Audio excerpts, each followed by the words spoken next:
Ladies and gentlemen, this is the main event of the evening.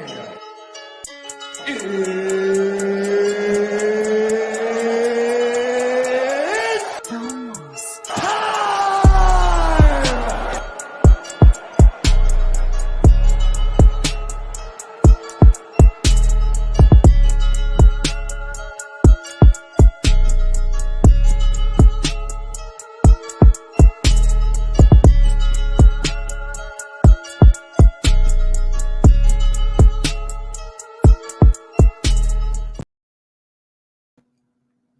What it do? And if you tuning in, it's almost time. I'm Cornbread 217, and introducing in this corner the one, the only, the Wisconsinite A1 Music, and then in this other corner, always fucking about. And in this other corner, can't none relate to the hate of my man Paul, man. The shocker. That's my new thing. The shocker. Constantly, that's my new thing for pictures. I'm just going to throw out the shocker. Throw it up. That's actually my nephew out east. That's his school's insignia. Like, that's their little... They're just shocking all day? Well, no, yeah, my sister sent me a picture, and he was throwing it up. I was like, I hate to break it to you, but your son's throwing up the shocker. And she goes, I don't even know what that means. And I said, and then I explained it to her, the two in the pink, one in the stink. And she goes, she thought it was funny, and she thought it was gross. And then she goes, don't you dare tell your fucking nephew that. If the rocker doesn't shocker, then you spocker. Yes. But yeah, no, welcome to It's Almost Time. Greg kind of hit the intros, and that's about normal. I'm gonna just get out the way. I fucking missed half the card. I was watching a loser ass football team play a game last night, and I'm talking shit. I'm proud of my boys. We did lose to the Niners, but now I get to focus on fights for the next 6 or 7 months before football season ramps up again. So it's time to get into the breakdown. Actually, a lot happened. It was kind of for the first card of the year, I don't think they was trying to give us anything super spectacular. I think they was like, you know what? You're going to buy this pay-per-view and you're going to like it. And that's that. We're going to give you some basic fights, but a good main event. And it kind of lived up to expectations. I mean, it was a good main event anyways. I started doing banners. I didn't quite get this one done yet, so bear with me. I guess, we'll start out right with the main event. And new middleweight champion, Strickland Vs Du Plessis, 5-round split decision victory. I will go on record. Well, we'll get this out the way. Cornbread was preoccupied. Had other things going on last night. Did not get to see the main card. No, but I got the ESPN app, and as well. You got the bullet points. Yeah, I woke up to the news and checked out everything. Saw some highlights and whatever, man. Like, motherfuckers don't agree with the philosophy that you got to beat the champ. You know what I'm saying? People can go into championship fights and, win off points and judges' decisions. And you know what I mean? So I disagree. And again, I'm old school, and I've been here since the start, and it's always been that motto. I don't remember who started it, but I think it was like like Ric Flair or somebody, Nick. It was somebody in wrestling. When they're like, who came first, the chicken or the egg? It's like, what came first, the UFC or the saying? And it's just always been synonymous with UFC championship fights. You have to capital BEAT. Like, even like to capital BE, the champ. Listen, at minimum, you have to 10-9 each every round. And that didn't happen. Like, and you heard me. I'm not even accepting like, oh, you got 3 and he got 2. That's a split. That's I agree. Split. I'll accept if they get the first one and then you adjust and come back all 4 of the next one, I'll let you have that. It's got to be a dominant victory. It's got to be definitive. It's got to be like when you at the end of that fight, when you look at both of them, like if somebody just came in like, what I miss, and you said, well, they're getting ready to judge now, and they go, ooh, and he looked like he got his ass whooped. Yeah, and you do the side by side of the faces, and you hadn't seen none of that fight. You would say without a doubt, oh, and still, like, oh, Sean did his thing. But that wasn't the case. The judges, 2 of the judges, I guess, didn't see that way. I'm gonna go on record and say my 11-year-old son scored this fight better than 2 out of them 3 judges. Like, he understood the assignment. You have to beat the champ to be the champ. And I'm not gonna say that Dricus did not make adjustments. I'm not gonna say that there wasn't, contested moments in that fight. And I'm not even gonna say that Dricus didn't win a round or 2. But I was sitting here in a house full of people watching the fights, or at least there was 4 of us, that were paying attention, really, really watching. And there was not a doubt in any one of our minds who had won that fight, and it was Sean Strickland. Shouts to my man Cobetheus Cole, man. Yes, sir. Yes, sir. Word up. But Sean came out, won round 1. I want to say he got round 2 as well. The only round that I definitively gave to Dricus was round 4. Round 3 was close. And round 5, it was back and forth. But again, the way it was ending, Sean was landing that jab at will and ended landing shots. I don't know what fight the judges were watching.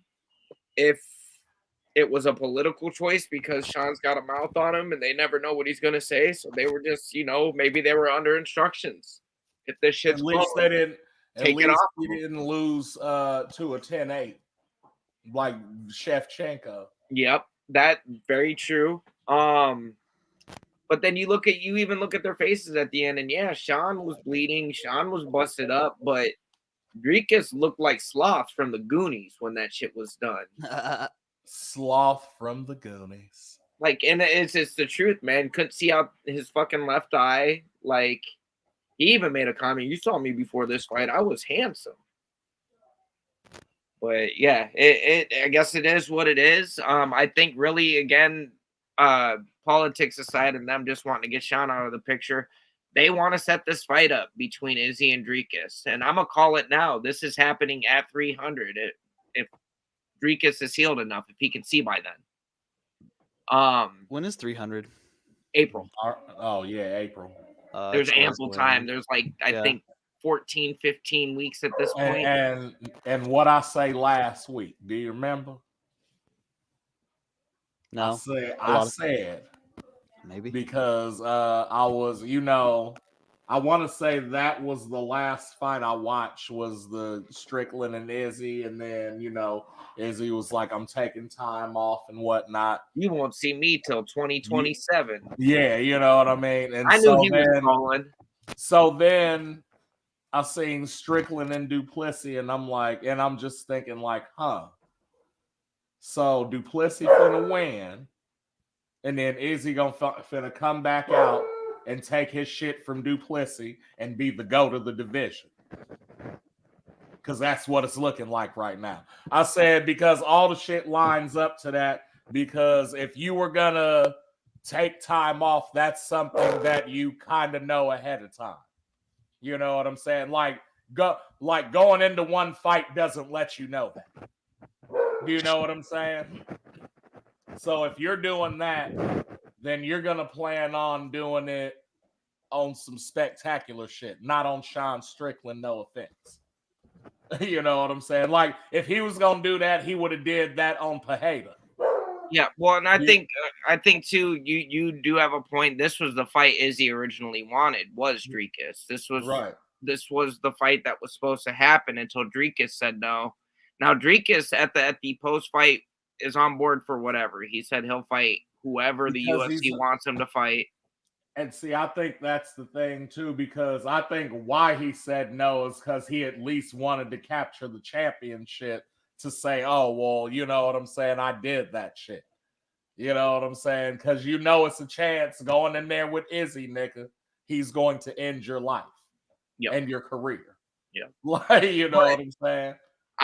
But I thought that Sean was going to be more than capable of rocking or hurting him. I know Sean's more of a pointer, just a volume fighter. Just it's heavy duty sparring once he's in there, and it's an actual fight. Like, this is the same shit that he does in training. This is how he works. I feel like none of them dudes hit harder than Pajeda though. No. You know what I'm saying? And like, if anybody would have did it and like made the motherfucker retire, I think it was him, because you ran through everybody else in the category. Yeah. You know what I'm saying? Like, but now it's a big contingent though on if they do put this together for 300, Izzy has to win. I mean, it can't be one of them fall back and hope they fall into your trap. He's going to have to be aggressive. And that's what I'm saying though, is like the time off is for that. It's to implement the game plan. Look, that nigga Heath Ledger in us right now, fam. Because he's the greatest actor in the world right now. Do you feel me? Like, you understand what it takes to like lose on purpose to come back and do the greater good? And like, even if Du Plessis trains his ass off and this is like turns into Goku versus Vegeta, because that's basically what he wants. You know what I'm saying? It's gonna be that, nigga. And motherfuckers gonna be like, he fucking played us. No, this is like Goku versus Krillin. Okay, there you go. Now, main event did get fight of the night, so each of them got themselves an extra bonus. I'm not even gonna just say 50 Ds because it was a main event. They probably each got like an extra 100 stacks, or maybe a quarter. I want to say them niggas left with $250,000 apiece. $250,000 in bonus, you think? Yeah. No, probably, just overall. Yeah. Overall. And Strickland off them pay-per-view points too. Yeah. But if he dropped the belt, I guess that supposedly means he drops the points now too moving forward. But the one thing too, I think that they were okay with taking it off of Sean like that is because they felt he didn't want it. The way he was talking about, he didn't care about it. Well, if you don't care about it, we're gonna give it to somebody who wants it if we can. Because Dreekus wanted that shit. Yeah, he was just scared to get it from Izzy, I guess. But now that he's got it, he said he's okay with fighting Izzy. So right. I don't know. That's some South African ass shit. Watch Lethal Weapon 2, nigga. You know what I'm saying? We gotta clip that one, man. We do. We do. Because I'm saying it all year, and then you can have a bunch of them together. Yeah. Strickland's guaranteed base pay for the event was $500,000. An additional $42,000 with merch, and that's not counting pay-per-view points that haven't been counted yet. Pay-per-view points. Now, did they say what the fight of the night bonus was? I'm pretty sure it's just always $50K. I figured it might have been more just with it having been the main. It might be more, but they're gonna report it as $50K probably. Gotcha. So maybe some under the table stuff. They do a ton of under the table shit according to Chael. What's that? They do a ton of under the table payments. They did way back in the day, and I'm sure they probably still do. Or get like wherever the event's held, you probably get comp so much house credit to go gamble on too. Like there's probably some perks that don't. It was in Ontario. Mm-hmm. Last night. Yeah. I ain't ever been to Canada, so I don't know if they got Canadian. Oh yeah, I don't know. Obviously, you ain't gonna get gambling perks in a place that they don't allow gambling. I didn't even think about. I don't know what Canada be on up there. I assume that they don't. I didn't know they had Canadian casinos. They might. They probably do, bro. You ever been to a Native American casino? No. I've been by. Weed, apparently. Dog. You can't even drink in the casino. Oh, damn. Really? What the fuck? You got to drink in the restaurant. Oh man, we was real quick. We was coming in New Mexico. Shouts to John Jones and Albuquerque and shit, and the weather lady. We was in New Mexico and we went to this reservation to eat. You know what I mean? Because we was like, oh, casinos usually got good restaurants. You know what I mean? So we went in there, ate. It was fire. Started drinking, and then it's like, all right, I'm finna get another one, and then we gonna go play some craps, right? So I get another one, and we pay and get up to leave, and they were like, excuse me, where are you going with that? We was like, to gamble. They was like, no, this ain't that. Look at the sign, and it was a sign like no alcohol beyond this point ever in life for anybody. Let me go back to fucking Illinois to gamble then. Fuck you. Man, where you can drink. You can drink. Right? Last time I went to a casino was in Missouri. You could drink and smoke. Yep. Yeah, man, that's it. Hey, that takes you to a different time. Our first trip through Vegas. He knows I've been a non-smoker of cigarettes for 5 years now. But when we was in Vegas, the first layover, I went by and I seen him smoking in the casinos. I said, "You can do that?" I had to go buy me a pack of cigarettes just to say I did it. It's the most expensive pack of cigarettes I've ever bought in my life. A Black and Mild was $2.59 for a single. God damn. I was just telling someone the other day who didn't I can't, maybe they were too young, but I don't remember. I was explaining to someone the other day how they used to have smoking sections in the restaurant. When you would walk in, they say smoking or non-smoking, and if you ask someone that now, they'd be like, "What? I'm not smoking." Yeah, no, it was separated by a barrier. Yep. Or like a glass pane that didn't separate shit. Yep. No, like in the St. Louis airport, they gave you little glass rooms that had fans that didn't really help. It was just fog in there. But yeah, no, I miss those days. Yeah. Let everybody get sick. That's when Pizza Hut was good, though. When you could smoke in there. Yep. And like if it's a bar, you should be allowed to smoke. You already drinking. Like, fuck. You might as well let them do coke too. You know what? Like, okay, hell yeah. So I feel like either Missouri or St. Louis specifically was like the first place that you couldn't smoke inside anymore. In California. When was that? This was like back in like 94. Oh, okay. Then This is like mid 90s. Because I was gonna say St. Louis is like 2000 or 01. Yeah. Well, because it didn't catch on here until like 2003 or 04. Yep. Man, that's crazy. That's fucking nuts. But we've digressed. We kind of. Oh, hey, we've covered one podcast are fun when you can digress a little bit. Yeah. So co-main event. I got some shit to say before we even start. All I heard after this fight was over, or seen, posted, commented, is how boring this division is, how boring that fight was. And to be honest, this wasn't that boring to me. This wasn't Carlos Esparza, Rose Namajunas. This was an okay fight. Like, and I liked it too. This was actually part of the parlay boys. Hell yeah.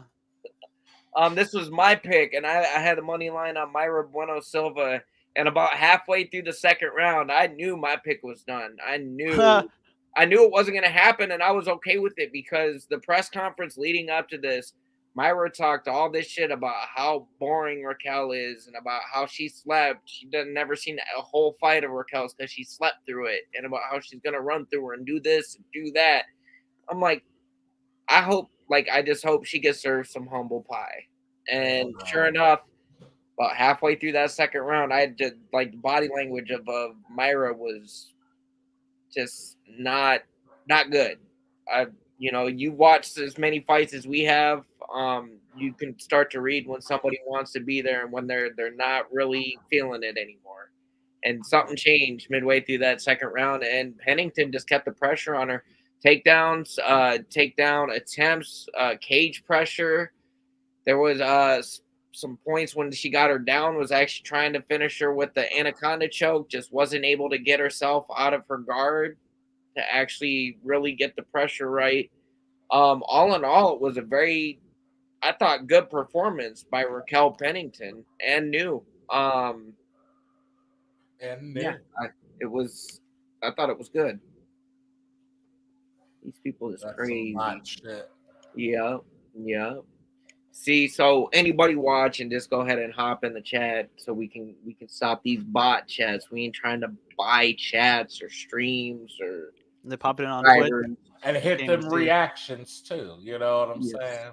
Mm-hmm. Or if you got some shit to say about the fight, or if you want to fight one of us, and they can say that shit. Yeah, let's go. I've been wanting to fight someone for a while, but I don't want to get in trouble. You feel? There we go. See, Paul's ready to go. Ready to go. Or might fuck around and find nobody. Probably better that way. For them. No, I'm just playing. Yeah, for them. But Raquel Pennington won. Amanda Nunes was in the audience too. I think that if Silva would have won, Nunes was coming out of retirement to whoop her little bratty ass and then go back home. That's what it was looking like they was trying to set up, but Silva couldn't deliver, gassed out, and got dominated for a good 4 rounds. That's the thing, man.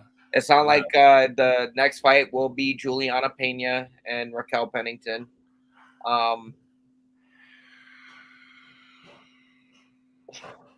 What are you doing over there?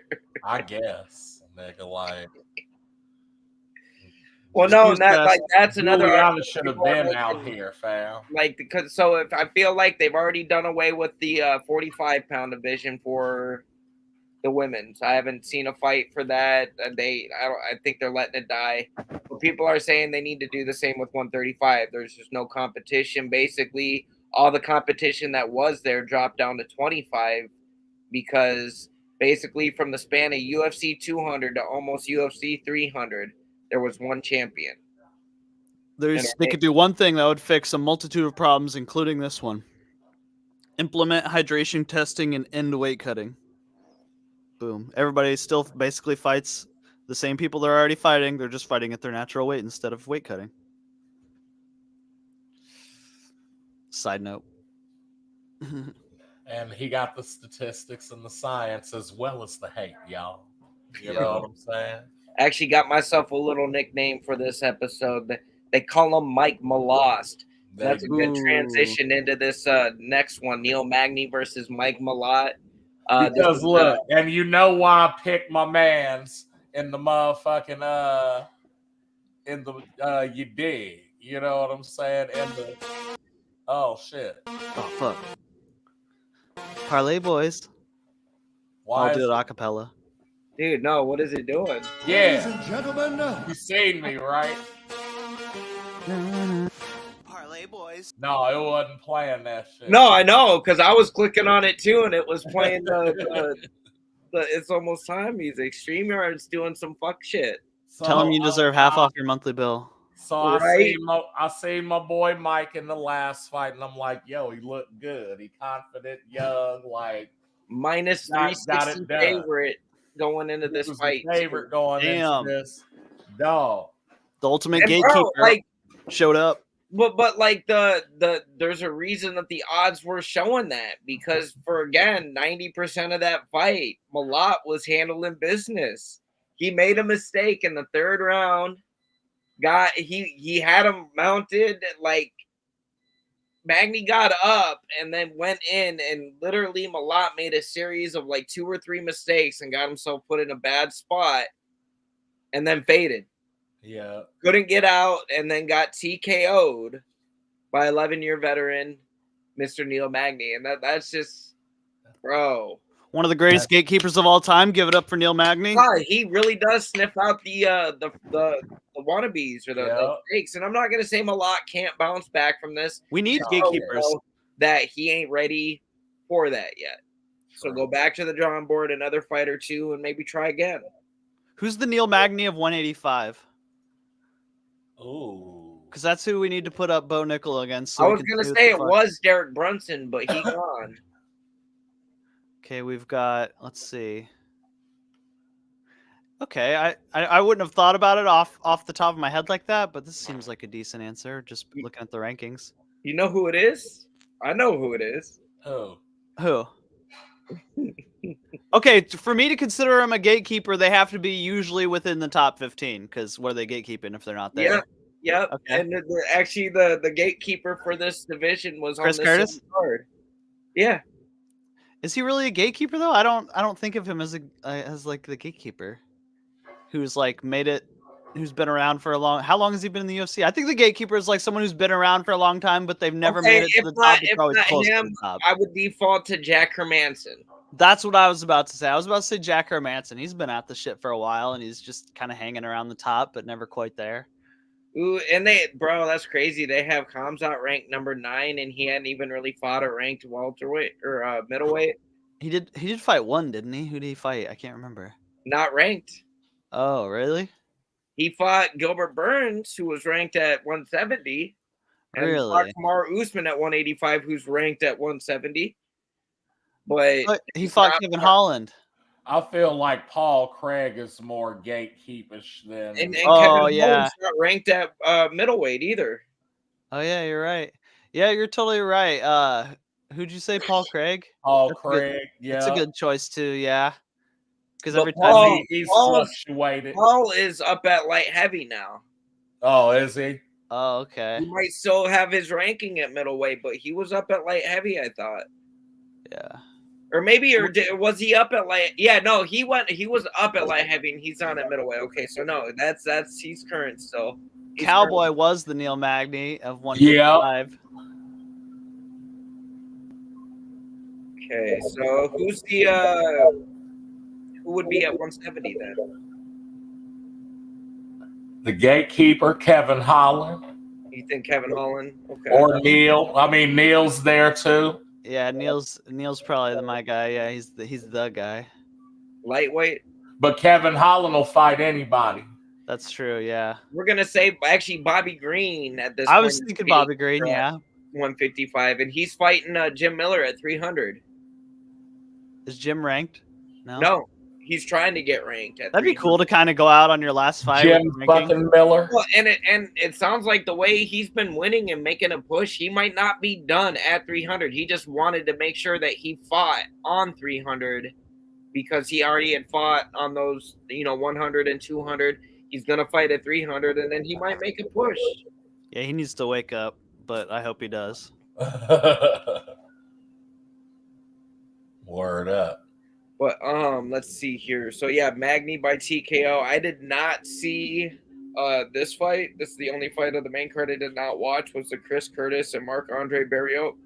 Just didn't get a chance to, and wasn't super enthused to. I heard it was a split decision. What was your take on it, Paul? Well, I'm not sure if you recall, but for some weird reason, my stream stopped working when we got to the main card. So, the last fight of the night that I saw was the Sean Woodson. For some reason, I was thinking I saw one after that, but I don't think I did. Yeah, I missed most of the main card, if not all of the main card, due to technical difficulties regarding to bootleg streams not working and having no money. Gotcha. Yeah, we this one was bought and paid for, not by me, but by people I live with. So I got to watch. Very nice. No problem. But UFC fans expensive now. Yeah, well, and technically, I saw the Magny, the co-main event, and the main event were the only ones I saw in real time because I was watching my team choke. The only thing that surprises me is that Chris Curtis won. I knew he would go to a decision or lose, but the fact that he went to a decision and won is very surprising. Well, he was a minus 185 favorite, so it's not super surprising. But the fact it was a split and he beat a Canadian in Canada, yeah, I'll give him that. The fight that kicked off the main card though, and I saw some of this live, and I actually went back and I watched it because from what I saw, I was like, yeah, I gotta get familiar with this. Arnold Allen versus Mosvar. Glad I didn't pick him for my parlay pick. Almost did. There we go. Like I said, I took a good 10 minutes to learn to say this guy's name right because I'm talking about you. I want to get it right. I ain't trying to disrespect these fighters like that. But yeah, Evloev versus Allen. first round, Allen looked all right, but from that, the rest of that on, that second round, man, Mosvar just fucking fucked him up, man. Popped him, really good combos, some good straights, and some good hooks. Just had him hurt. And I don't think Allen recovered after that. Even that third round, Evloev got a lot of takedowns, a lot of control, and got the decision win.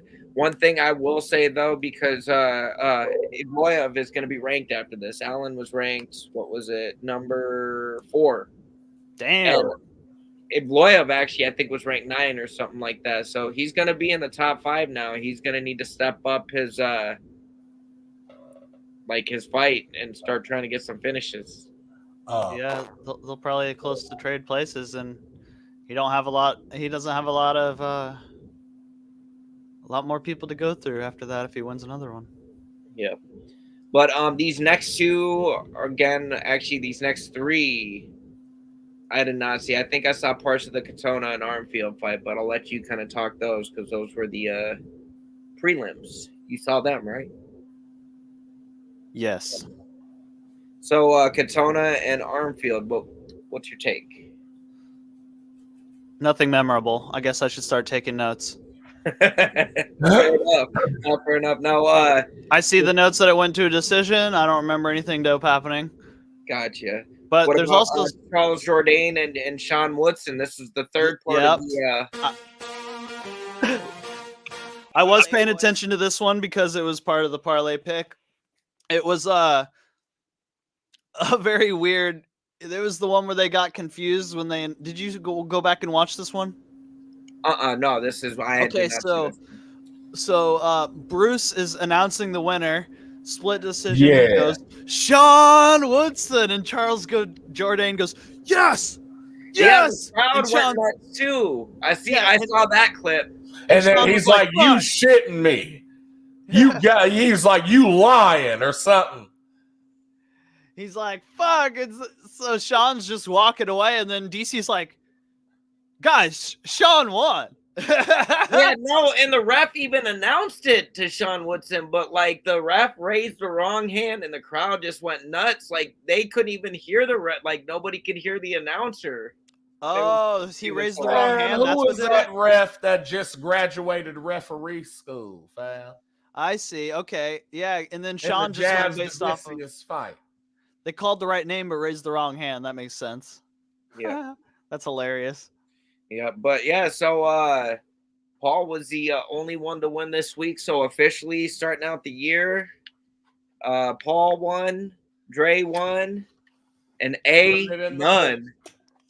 I feel like we should get like a half bonus point if it's actually never mind, underdog pick, no matter what, if it's a 50-50 odds. So never mind. I retract my idea.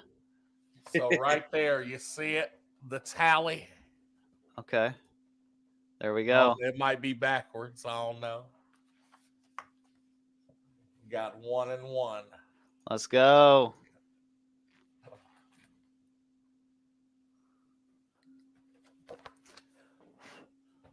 I'm marking it down.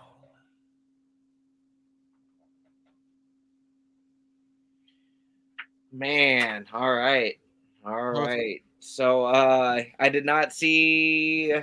Oh yeah, I guess I should have kept going, huh?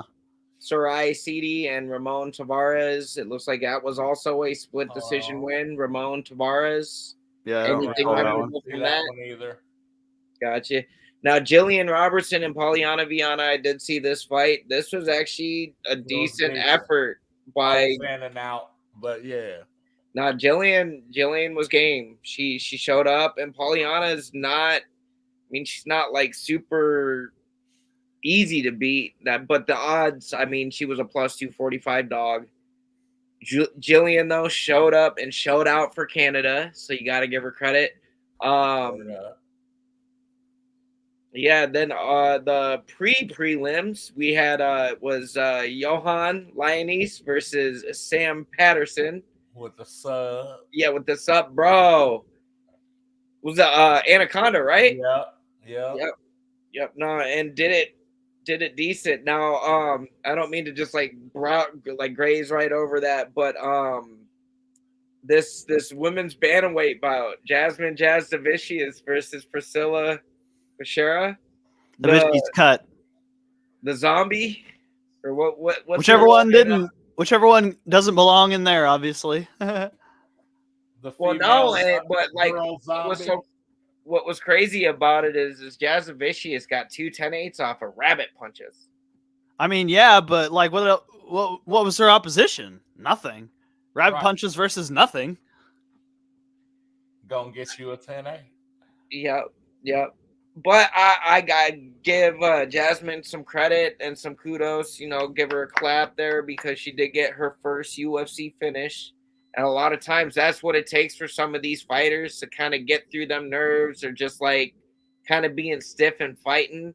Because a lot of them try to chase that first TKO or that sub, trying to be entertaining and get themselves in this weird rut. So I'm glad she got a sub under her belt or a TKO under her belt. Or no, sub. I was right. A sub. Yeah, it was Anaconda. I want to say because the zombie wasn't going out. Even when she was getting hit, and she had the best punch in the match. Man. Deck the shit out of Jasdavicius on the knees. Mollywopped her. She said, "Bitch." Bro, like she got herself a performance of the night too, and I think it's because she got the 2 10-8s and she actually got herself a finish. So Dana said, "Hey, she had an anaconda too, didn't she, or a ninja choke or some shit?" Yeah, she was trying for a long time for the anaconda, but again, she couldn't get herself away from Kuchera for the longest time, or Kuchea, because you don't pronounce the R in Brazil. Sometimes you do. Sometimes you do when you Kuchera. But then the opening fight, I also did see this: Malcolm Gordon versus Jimmy Flick. Jimmy Flick with the second round submission. I think this one was this an anaconda or rear naked? I feel like everybody got anacondas this fucking match, man. Are you talking about the first one? Yeah. Arm triangle.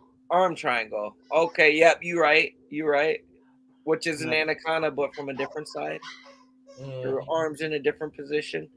But yeah, officially the Canadian women fighters went 2-0, and the Canadian male fighters went 0-7.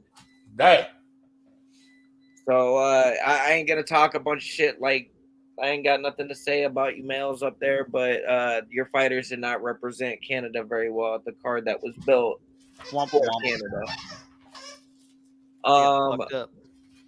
Let's see here.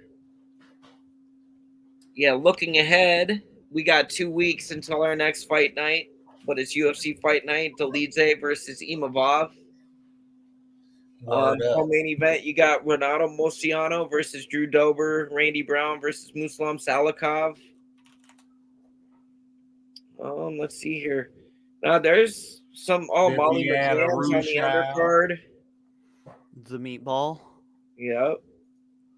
This fight night. Meatball. She's fighting Diana Belbita, who's a plus 200 dog, and she's probably gonna come out and she's hot, so I'm automatically voting for her.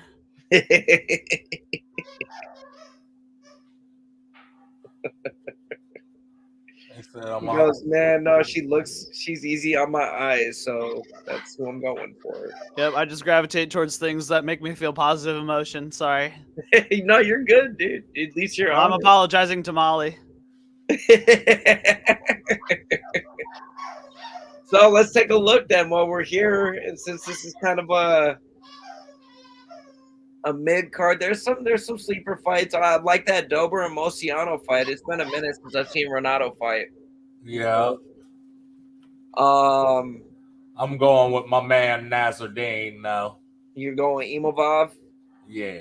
Okay. What about you, Paul? Is this for the parlay or just for that fight? Yeah, no, for the parlay. Ooh, this ain't for the gram, that's for sure. He said this ain't for the gram. So you picked Imavov? You said? Yeah. That's gonna be. I feel like that main event's a sleeper. That should be a good fight. Man, I don't know. Let's see. If you're not sure, I'll go. Let's see. Basically deciding which Russian to pick.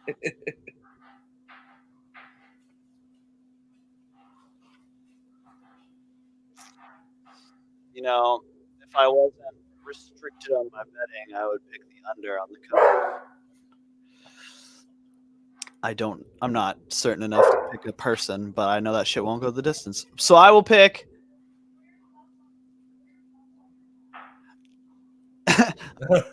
give me a minute. Alyaskov Kizriev. Kizriev? Yeah, okay. He's oh shit, is that Russian versus Russian? I just realized. Yeah. Maybe I don't. Fuck it, yeah. I'm picking the guy who's actually Russian, not this Mahmoud Uzbekistan poser. Okay. I'm gonna go with the Jamaican Randy Brown. Ooh, damn. Okay. Randy Brown. You want them man Randy Brown? Me tell you what do. Think you can handle it?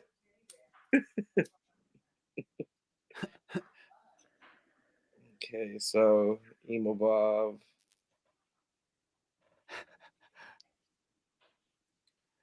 Man.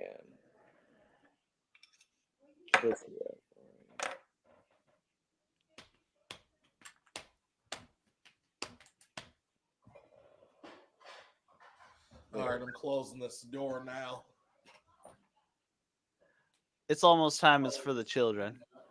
It's for the children. Man. Yeah, that's my new motto. We Wu-Tang over here.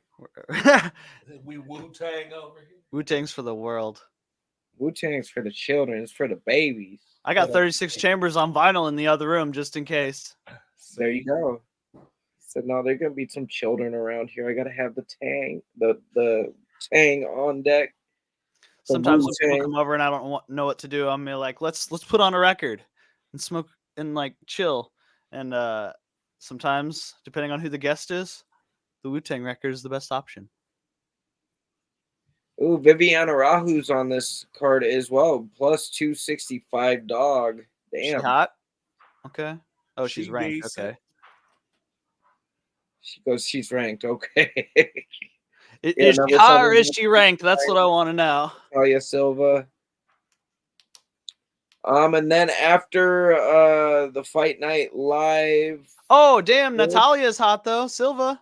Yeah. What up? Fight night after that, in between, is Hermanson versus Pfeiffer.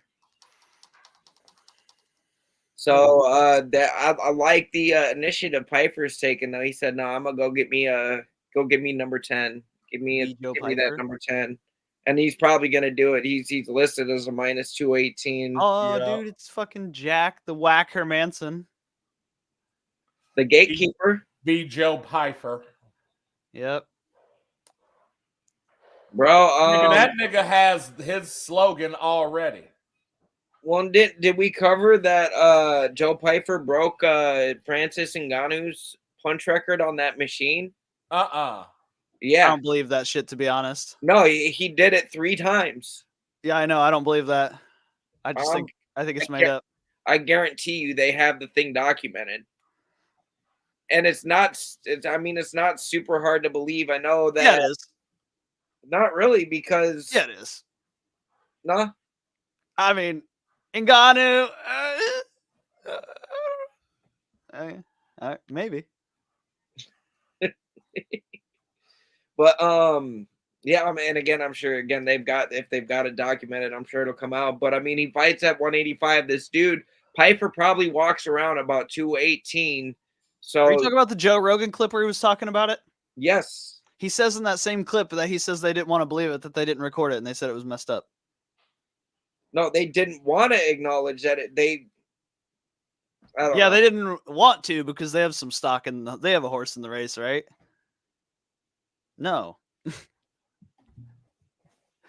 Maybe. I don't know. It just doesn't make sense. I get it, though. They're just building hype for Joe Pfeiffer. I'm cool with it. I'm here for the hype. Right? Yeah, Dan Ige on that card, Brad Tavares, Darius Flowers, Michael Johnson. Man, Michael Johnson's still going, huh? Oh yeah, he's a solid gatekeeper. Is he even ranked anymore? Maybe that's why. No, he's not ranked though. He was up until recently. I think he was until his last loss. Who did he lose to last? I'm about to find out. And you got the only Thai fighter on the prelims, Loma Boonmi. She got that real Thai last name. Mm-hmm. She got her own UFC card now. All right, maybe I was wrong because he's been losing. Well, he did lose to. Well, that was in also 2019. Ultimate Fighter Zach Puga. Oh yeah. Against Bogdan Guskov. Puga looks like he got Australian tattoos. Bro, Armin is from Armenia. One name is fighting. He's named after his homeland. Oh, you're right. Dude with one name is fighting. Oh shit, really? Yeah. Arik Lane. Oh shit, Devin Clark. I like that guy ever since I saw him fucking. He did something that was super gnarly one time. I can't remember what he did that I've always liked watching him ever since. Bro, okay, here's a sleeper on that Piper card. They got Max Payne Griffin versus Jeremiah Wells. Yeah. Bro, this not the card on the 10th. This one starts to heat up the year a little bit. Not well, because they're gearing you up for the week after's card, which is going to be UFC 298, Volkanovski versus Topuria. Yeah, I still can't believe how many people are buying into the hype of this of Topuria.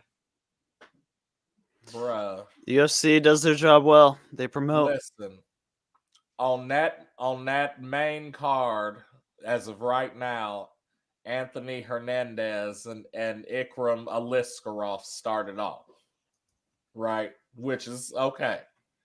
Followed by Marab and Triple C, then Jeff Neal, Ian Gary, Robert Whitaker Costa, and then Vulcan Topuria. Costa and Whitaker is on this one? Yes, as the co-main. It's not showing on the UFC fight on my phone. It may have got canceled or something. Bro. I just pulled it up. Brother Taffa is going against Rogerio de Lima. Miranda Maverick kicking off the prelims. Yeah. Bro, this is a solid card. Yes, Damn. sir. Okay, yep. Duran and Lemos, Hernandez, Aliskerov. Bro, okay. I can't remember what the stat was, but it was something to do with like I think there's like an 11-year age gap between Topuria and Volk, and I think like only like 3 out of 36 times fighters have fought with that age gap. The older one won. So like based off that stat, it totally looks like Topuria is going to win, but that's only one stat, obviously. Mm-hmm. We know what this nigga got to overcome. Right. And who knows, Volk might not even be expiring yet. No. How old is he? I bet he's like 34. 34, 35. I was going to say, probably in the 30s. 30s for sure. Damn, he's 52. No, I'm just playing. He's 35. He's 32 or 35. Okay, yeah, no, he got like at least another 3 years, I feel like, before he got to be worrying about like, oh, he prime right now. This is prime Volk. Uh-huh. I think we're at the end of prime Volk. I don't know, man. I think that Topuria is talking a lot, like, again, just that whole already updated his IG to champion and 15-0, like, talk that shit, but like, again, if you get served that humble pie, you better stand by it. Right. I say that there hasn't, outside of Islam lately, there hasn't been really that competition for him. I mean, he got tested by Ortega for a round and then flipped the script and like embarrassed him. Like Islam tested him the most, and I feel like at the first time. The second time, there was a lot of factors, and I don't think she should even have took that fight. But it is what it is. But definitely the first time, Islam pushed him to the limit, and that nigga succeeded. Yeah. No, and ain't nobody ever went there with that nigga. Like, no, you know, had him like that look in Islam's eyes in that 5th round. Yeah, he was scared. Yeah. I don't think I've ever seen that look on Islam's face in another UFC fight. I don't know. I think Ilya need to be thankful too that Volk already cleared out the division, and because they're so chomping at the bit for fresh blood for a new contender that they're letting them skip. You know, folks like Arnold Allen and Max Holloway and Brian Ortega. And I think Josh Emmett is better than Ilya Topuria at this point right now. Oh shit! You about to learn? Oh shit! Talk your shit. And I know they fought because isn't that who Ilya went to a decision with, and he thinks he's gonna fucking best Volk? You went to a decision on a fight night. It was a main event, so you went to a 5-round decision with Josh Emmett, and you think you're gonna beat Volkan? You think you're gonna knock out Volkanovski? Maybe he doesn't think he's gonna beat Volkanovski. You ever thought about that? Maybe he's just saying it to build up hype and promotion, because who the fuck wants to see someone fight who doesn't think they're gonna win? Yep, could be. Or he could just really be that. Yeah, it's true. He could be. You know? He could be. You never know. It's just that it's going to be a good card, and then obviously moving forward into March, you got UFC 299, and we already know that one is shaping up to be fucking crazy. But we also got a fight night with Brandon Moreno and Brandon Royval, because Moreno's opponent fell through. There's another fight night to be determined on March 2nd. It looks like it's going to be in Saudi Arabia. From the sound of it, I think they were talking about maybe canceling this card, honestly, because they're not being able to put together anything. But yeah, 299 O'Malley versus Vera 2. Yeah. You got Dustin Poirier, Benoit Saint Denis as the co-main. Gilbert Burns, Jack Della Maddalena, Kevin Holland, Michael Page, Curtis Blades, Shelton Almeida, Brazilian Matt Brown, Catelyn Chahugian versus Macy Barber, Corinne Cameron versus Dos Anjos against Lauren Murphy. I'm taking Corinne. Petr Yan's back. I'm taking Corinne right now, nigga. She got one of the coldest ankle locks in the game. She's gonna go for that ankle lock, and she's gonna be fighting for it, and then she's just gonna get her face hammer fisted like everybody else who goes for ankle locks in the UFC. Okay. Lauren Murphy then got hammer fisted 379 times. Oh, Stonewall head ass bitch. She looks like a goblin. And Chukagian. Yeah. She got thick ass fingers, man. Who? And then Thug Lauren Rose Murphy? coming up. No, Caitlin Chukagian. I hate watching her fight because every time she throws the strike, she goes, ha! Ha! Ha! Like she's a video game character. I'm like, shut the fuck up. I'm about to watch this whole fight on mute. Like, shut up, Chun-Li. Stop it, Yoko. Hell no. Like, you gonna start announcing your next fucking move like an anime character while you're at it? This one's called the right cross. Uppercut. Yeah. Jab, jab. Spamming moves. Spinning back fist. Yo, I had it when I was still doing jiu-jitsu. Arctic Rush. When I was still doing jiu-jitsu, we had this, the main teacher was from Brazil. His name was Vitor Corte. Professor Vitor, and he was a black belt of I don't know what fucking degree, but he was so good. He would, like, when you were rolling with him, he'd tell you what he was about to do, and then there's nothing you could do about it anyway. He'd just tell you and then do it. He'd be like, I'm gonna put you in an armbar, and I'm gonna tell you how I'm about to do it, and then like, no, he'll give you. He's gonna do it. Like he's not telling you what he's gonna try to do. Block, and I grab it like this, and then bring it around, and yep. But he's not telling you to let him. It don't matter if you resist or not. Like even with him giving you the knowledge of what he's going to do. Yeah, he's so good. He'll tell you what he's about to do and then do it. He's like Larry Bird. Bro, Larry was the king of shit talking, man. Motherfuckers was mad at Larry, fam. He said, I'm gonna hit this 3 on your face, Rook.